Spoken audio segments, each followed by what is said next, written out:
करते हैं, जो है नोयल अरोमा फ्रेग्रेंसेस की तरफ से dark horse.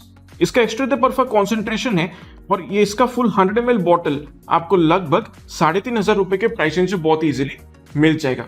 And this is like one of the best boozy gourmandish oud based perfumes that have smelled so far in a budget, और बहुत ही बढ़िया खुशबू है। And this is by the way a clone of Arabian oud Resala which is like one of my favourite Arabian oud fragrances till date.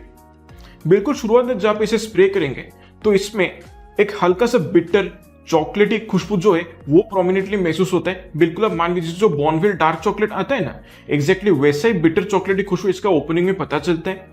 फिर इसके साथ साथ बहुत ही बढ़िया तरीके से बैलेंस किया गया सैफरन का जो एक वार्म स्पाइसी खुशबू है वो भी प्रोमिनेंटली महसूस होता है। लेकिन सैफरन जो यहाँ पर यूज किया गया है वो बहुत ही वेल बैलेंस्ड है और किसी तरीके से स्ट्रॉन्ग या पंची महसूस नहीं होता।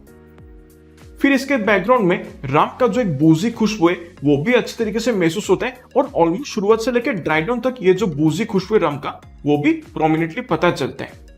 लेकिन ये जो रम का खुशबू है वो किसी तरीके से इस डीएनए को पोलराइजिंग नहीं बनाता है। स्टिल बहुत ही लाइकेबल तरीके से यहाँ पर रम का इस्तेमाल किया गया और बहुत ही सोच समझकर इसको बाकी के नोट्स के साथ ब्लेंड किया गया है। फिर जैसे ये सेटल होता जाता है तब इसमें से गुलाब का जो एक स्वीट थोड़ा सा एक शुगरी गुलकंद का जो एक खुशबू होता है ना, एग्जैक्टली वैसे खुशबू यहाँ पर महसूस होता है।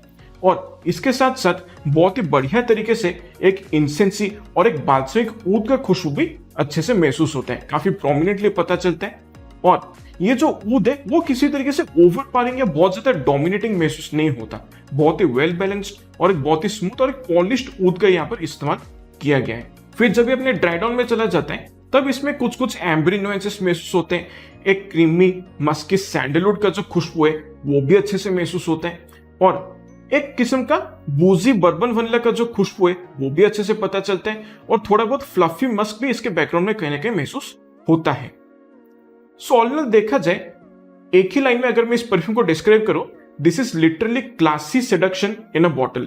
और इस प्राइस पॉइंट पे मैं कहूं कि बिल्कुल एक नीश परफ्यूम जैसा ये महसूस होता है, काफी महंगा खुशबू जैसा फील होता है और परफॉर्मेंस इससे काफी अच्छा मिल जाता है। तकरीबन 15 से ज्यादा घंटे का लॉन्जिविटी आपको आराम से मिल जाएगा और प्रोजेक्शन जो है वो थोड़ा सा मॉडरेट है, हवा में ऑलमोस्ट 2 से 2.5 फीट की दूरी तक ये प्रॉपर्ली प्रोजेक्ट करता है। And like through out the entire performance period ये आपके चारों तरफ एक 1.5-2 फीट का सेंट बबल पूरा प्रॉपर्ली बनाकर रखता है।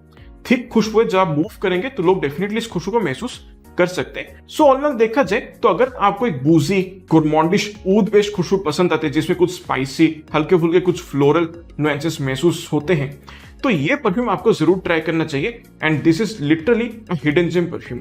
अगर आपको अरेबियन ऊद रेसाला खुशबू पसंद आता है और आप वैसा खुशबू बजट में ट्राई करना चाहते हैं तो ये परफ्यूम आपको डेफिनेटली ट्राई करना चाहिए।